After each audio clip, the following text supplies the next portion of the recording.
Ìtàn ṣókí nípa Ìyìnkáyé Ọrẹolúwa. Ìyìnkáyé Ọrẹolúwa kẹ́kọ̀ọ́ gboyè ní ilé-ẹ̀kọ́ gíga National Open University ti ìlú Nàìjíríà, ìpínlẹ̀ Èkó ní ọdún 2017 níbi tí wọ́n ti kọ́ ẹ̀kọ́ nípa ìmọ̀ kọ̀ǹpútà.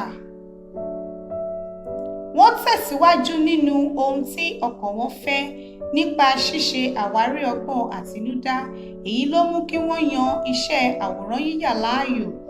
Ohun tó jẹ arákùnrin Oreoluwa lógún ni fífi àwòrán yíyà ṣe ìdáàbòbò àṣà àti ìṣe ilẹ̀ adúláwọ̀. Wọ́n fi àwòrán yíyà ṣe àfipamọ́ àṣà àti ìṣe àwùjọ ní ìbámu pẹ̀lú àyípadà tó ń dé bá àṣà ilẹ̀ adúláwọ̀. Oreoluwa jẹ́ ọmọlẹ́yìn Nlele Institute, ẹgbẹ́ tó ń fi iṣẹ́ ọnà àwòrán yíyà jà fún ẹ̀tọ́ ilẹ̀ adúláwọ̀. Wọ́n sì tún jẹ́ ọmọ ẹgbẹ́ 1884 Collective.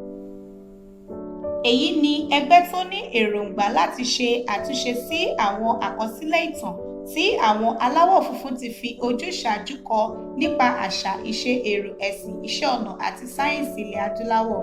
Yorùbá bọ̀ wọ́n ní bírọ́ bá lọ lógún ọdún, ọjọ́ kan ṣoṣo lòtítọ́ yóò bá a. Bákan náà, wọ́n jẹ́ òǹkọ̀wé tó ń kọ nípa ọ̀nà láti ró àwọn ọ̀dọ́ lágbára, wọ́n sì ń rọ àwọn ọ̀dọ́ láti kópa nínú ètò ìṣèlú.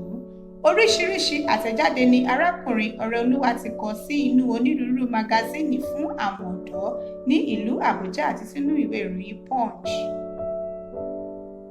Ọ̀rọ̀ ìyànjú: bí a bá fún ọ ní àǹfààní láti wà ní ipò àṣẹ, rí i dájú pé o lò ó fún ìlọsíwájú àwọn ènìyàn.